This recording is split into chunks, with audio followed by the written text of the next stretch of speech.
Hello, and welcome once again to That's English. Yes, welcome. I say, Annabelle, you look very elegant today. Well, thank you, kind sir. So do you. Thank you, madam.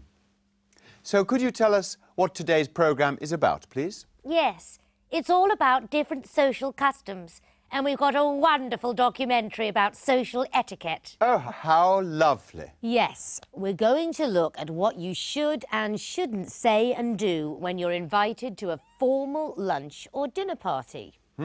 Great. So, Annabelle, what does good manners mean to you? La buena educación? I think the most important thing is to thank people when they do something nice for you. Like when someone holds a door open for you? Yes, it really annoys me when I hold the door for people and then they walk through without saying thank you. What about you? When people talk during shows at the cinema and at the theatre, I can't stand it. No lo soporto. Oh, I know. It really irritates me. I sometimes have an argument, una discusión, in the cinema. And some of them even talk on their mobile phone. Unbelievable. OK, Annabelle, calm down. You'll upset the baby. Oh, yeah, you're right, Ashley. But it's just so annoying. I know. Let's relax and watch the documentary. Good idea. And while you watch, try to find the answer to this question. At a formal lunch, what shouldn't you talk about? Oh, this will be useful. I never know which cutlery to use with each course.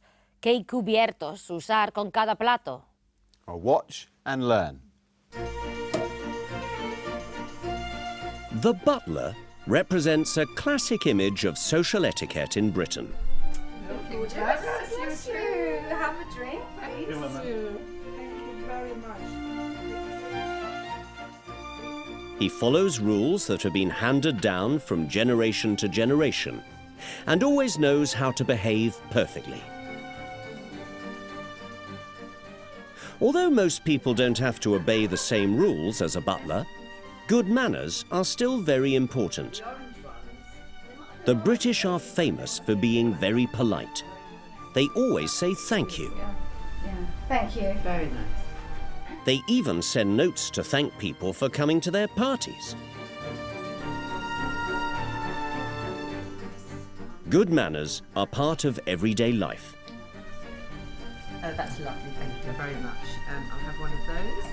It is particularly important to follow rules of behaviour at formal social events, such as at a society lunch. We've come to a lunch at the Millennium Hotel in Mayfair, London, hosted by Sally Farmiloe-Neville, an expert on etiquette. Firstly, we asked Sally when we should arrive for a lunch or dinner. You shouldn't arrive too early, and you shouldn't usually arrive more than about 15 minutes late. And there are rules about who to talk to during lunch. The general rule is you start talking to the person on your right for the first course, and then you talk to the person on your left for the second course. I think it's a very... And don't forget please and thank you whilst eating. oh, that looks delicious. Thank you. Gorgeous. It's just a matter of basic human courtesy, basic good manners. You just say please for whatever you want. Please, may I have the salt or pepper? Please, could you pass the milk or the sugar, the coffee? And then you say thank you afterwards. At a formal lunch party, there are things you are not allowed to talk about. There are certain topics which you're supposed not to mention at polite events, and those are politics and religion and illness. There are usually many courses at a formal lunch party, and so there is a lot of cutlery. How do you know which to use first? It's very easy. You just start from the outside, so you take the first knife and fork, the second, third, etc. And afterwards, always remember the thank you notes. If you've been to an event and it's a very formal event and you have received a proper written invitation, then it is correct to write a letter of thank you afterwards. Is it really so important to be polite in Britain? I think the British are a particularly polite nation. We always tend to say please and thank you for everything. Of course, these rules are mainly for formal lunches and dinners. But as in any country, it is always a good idea to try to respect the people around you. Wow!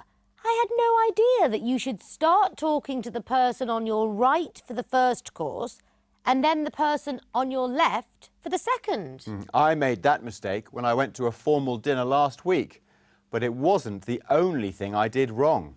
Oh no, what did you do? I arrived half an hour late. Oh, Ashley, Sally said you mustn't arrive more than about 15 minutes late. What happened? Well, when I got there, the other guests were already eating their starter. It was very embarrassing. Well, at least you know for next time. If they invite me again. I'm sure they will. Anyway, let's check the answer to the question. It was, at a formal lunch, what shouldn't you talk about? Let's watch it again. There are certain topics which you're supposed not to mention at polite events, and those are politics and religion and illness. So the answer is, at a formal lunch, you shouldn't talk about politics, religion and illness. Oh, no. I told them all about the operation I had on my foot. Well, maybe they won't invite you again after all. Oh, dear. And I hugged everyone when I left. Les di un buen abrazo. Oh, well, let's listen to what people said in answer to this question. Are there any social customs in your country that might surprise a foreign visitor? Let's see. Well, I suppose our national dress, although it wouldn't be a surprise because most people know about it, but I think for a lot of people visiting Scotland, the first time they see a Scotsman in a kilt, it's quite a sort of, oh, it's a man in a skirt. I think there are quite a few. I think in most countries you can still smoke, actually, in restaurants and pubs, and of course you can't do that here anymore. The only thing I think that will surprise visitors to Jamaica is that not as many people smoke marijuana as they think they do. Canadians are very polite and very friendly, so a foreign visitor might be surprised that a stranger would stop and chat and maybe share where their favorite restaurant is. We don't address our elders by their names. So even if it's a stranger who's elder to you, we call them uncle or auntie.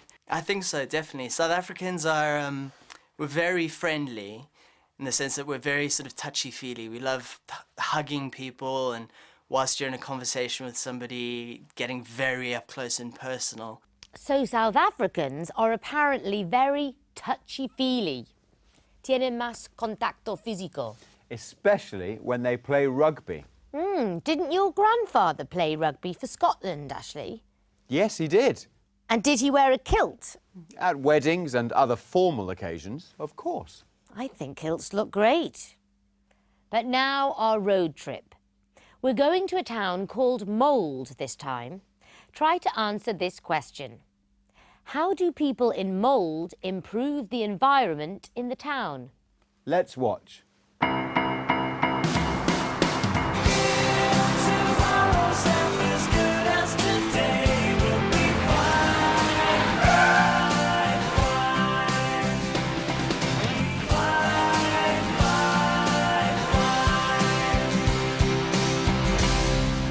Okay, so why are we going to this Mould place? Because it's a sitter slow.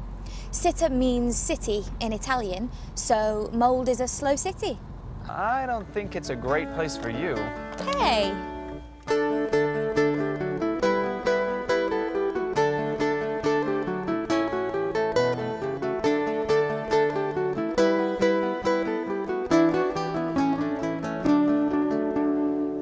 This is such a pretty place. But are you sure it's a slow town? It looks normal speed to me. I think we should ask somebody who's local. Excuse me. Hello, hi. Do you live in Mould? Yes, I do. Oh, is it true that Mould has sitter slow status? It's pronounced cheetah slow. Oh, And yes, we do. We are Cheetah accredited. What's the idea behind a Cheetah Slow? The idea is to improve the environment for everybody in our towns. And how do you do that? Well, we try to have less noise, cleaner air, and more respect for people, including visitors. So, can any town or city become a Cheetah Slow? Yes, any town can go towards accreditation, but they must have a population of less than 50,000 people, and they must subscribe to our goals. Well, thanks for talking to us. That's okay, thank you. Thanks Enjoy a lot. your stay. Thank Bye. you. Bye.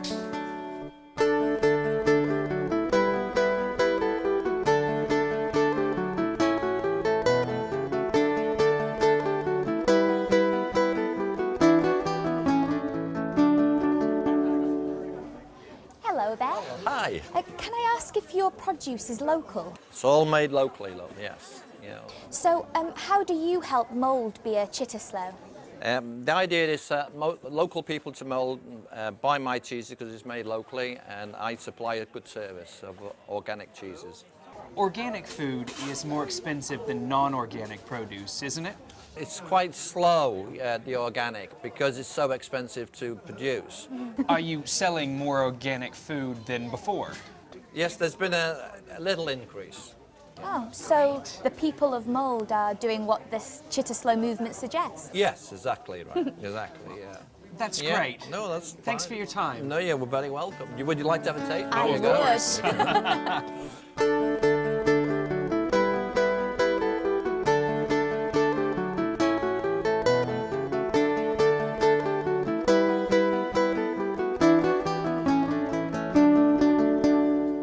Come on, Sam, hurry up. I'm going slowly, because this is a slow town. Actually, I'm quite tired. We've only got one day left of our trip, Sam. Yes, you're right. Where to now, Katie? This time it's a surprise, okay? Yes, I love surprises. Good. Come on, let's go. It's such a cool place. I wish more towns were like that. The cheese looked very tasty. Oh, Ashley, you're always thinking about food. I love cheese. Talking of love, the market trader called Katie Love. Yes, it's just a friendly way of addressing people you don't know, especially in the north of England. Not in America, though. So let's check the answer to our question, which was, how do people in Mould improve the environment in the town? Let's watch it again. What's the idea behind a Cheetah Slow? The idea is to improve the environment for everybody in our towns. And how do you do that? Well, we try to have less noise, cleaner air, and more respect for people, including visitors. So people in Mould improve the environment in the town by making less noise, having cleaner air, and showing more respect for other people. And lots of lovely organic cheese. Of course. So that's all we have time for today. Goodbye, and see you soon for the next That's English. Ciao. Oh, ciao.